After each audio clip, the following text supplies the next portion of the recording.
versus Zerg on Prion Terraces. In the bottom right, spawning under the banner of PasT Gaming as the blue Zerg, we have Relinquisher. And in the top left, under the banner of VerD, don't know why I said that again. As the yellow Zerg, we have Answa. So, Prion Terraces, on this map especially, sort of cheesy, because everyone expects you to just go hatch first. Okay, wait, first of all, we have a double Overlord. That's a hyper derp. I do that sometimes. So everyone expects you just to go hatch first on this map, which it looks like we're going to see a hatch first. I mean, it's certainly possible. So they go for like 12 pool timings, they go for like 14-14, they go for 17-17. You know, like 17-17 is a little more defensive, but they always go for like cheese timings. So, I mean, if you do any sort of like this, if you do any sort of pool gas timing, you can usually just get a cancel on the hatchery. But he went double Overlord, so this whole timing is kind of thrown off. But we'll see what happens. Hatch first is certainly holdable against early pool timings, depending on your micro. But yeah, 12 pool is especially potent on this map, or 14-14, 14 gas, 14 pool. And then you just keep making lings all the way up to 22 supply, and then you put down your hatchery. That timing is particularly potent because if people go hatch first, then you can just straight up kill their hatchery at their natural. But yeah, that gold base is awfully tempting for people.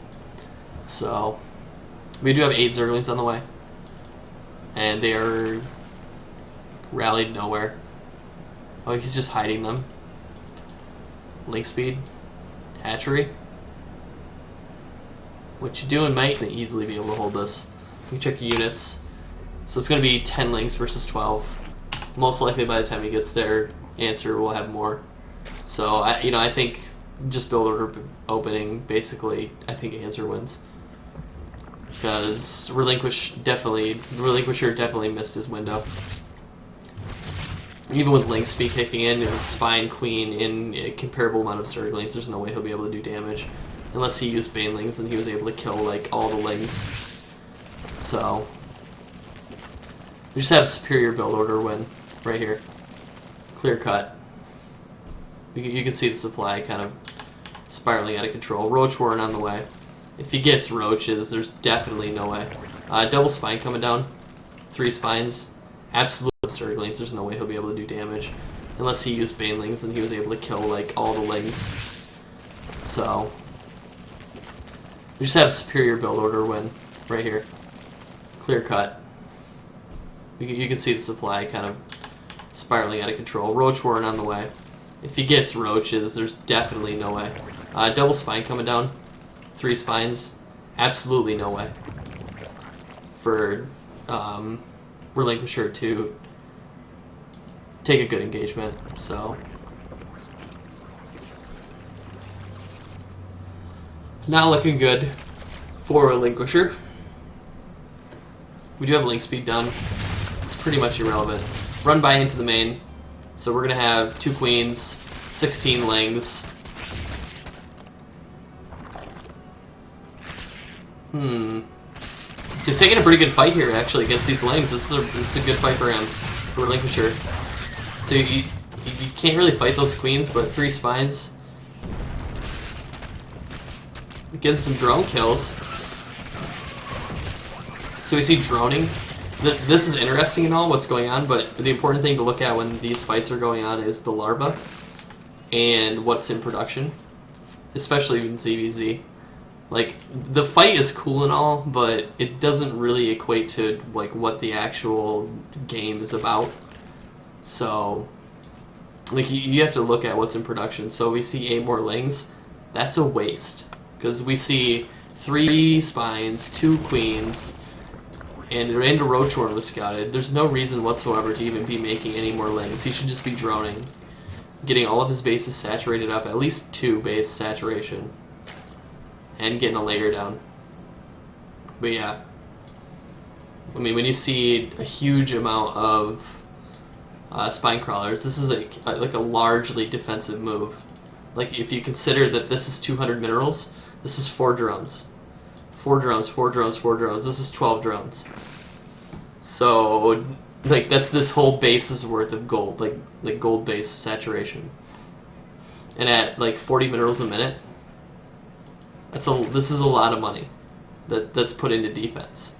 Like thousands, like this is thousands of minerals essentially for the entirety of the game.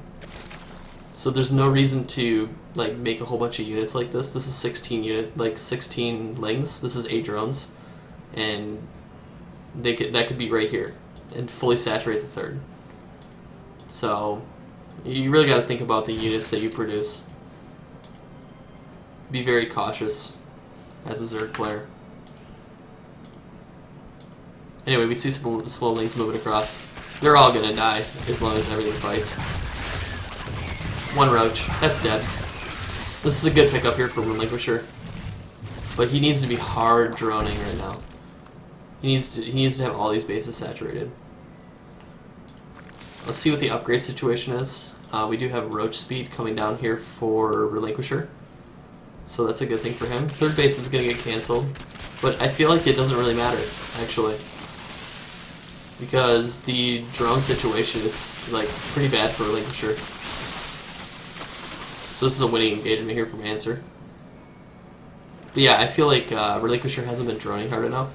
So any win for him isn't really going to mean that much unless he kills this whole army. Which is kind of unlikely, but we'll see. Definitely going to lose a couple roaches here. Good concave here from Answer. We got 16 roaches here for Answer. Check units. 15 and 12 for Relinquisher. He needs to put out a spine. He's behind. But yeah, just drone. He should be 3 base saturated by now. And like be considering a spire. So this is a really risky engagement for Relinquisher. When you're behind on units and you're taking a fight against someone who has more, it's probably not going to end well for you, but fortunately he does have the roach speed, so he can retreat. We do have 10 roaches on the way, which is a really good thing for him. So he's going to end up at 19 roaches here in a second. And if he hits a window with these 19 roaches, he should be able to deal some pretty good damage. If he actually waits for this +1 missile, he'll win the engagement, I think. Anyway, Spire is on the way, as I was just speaking about earlier. So, Missile is about to finish. He's going to fight just before Missile finishes, unfortunately, but I think he has more than enough roaches in order to be able to take this engagement. Third base should fall here for Answer, but Answer needs to be defeated here before the Spire finishes, or I think Relinquisher is going to lose the game. Huge move command. That was a devastating move command here for Answer. I think he might just lose right now if he doesn't get a nice clump of roaches together in his natural. This is a lot of roaches for Relinquisher that are suddenly here. We got 4 roaches out here for Answer. Spines are going down. These could be taken out here. Third base does go down. So this is no longer a siegeable location due to these spine crawlers. And I think the Spire is going to finish up. He'll be able to make a couple of Mutalisks. Oh, big unsiege on the spine crawlers. That's a bad decision. Very bad decision. Let's check units. So we still have 24 roaches here and an upgrade advantage for Relinquisher. The spine crawlers are finished, so kind of makes the engagement unfavorable, but he could just literally go around if he wanted to. No Hydralisk Den whatsoever, no anti-air. So that's kind of a concern for Relinquisher. But definitely needs to make something happen here. Like go around or... Yeah, he's going to just go around. This is a good move. So he's going to go for the spine. Snipes the spine crawler. That's a good move too. He has an upgrade advantage. I think he could actually just take this fight. I think he's over-microing, personally. So he needs to take out the spine. They're surprisingly strong in these types of engagements. You can see how much damage they're doing. Boom! So he takes out all of them. Good game is called. I think he could have stayed in and made Mutalisk, personally. I don't think it was technically over. You know, he's got the tech, but I guess he just chose to end the game. So GG is called, and game number 2 goes to Relinquisher, or game number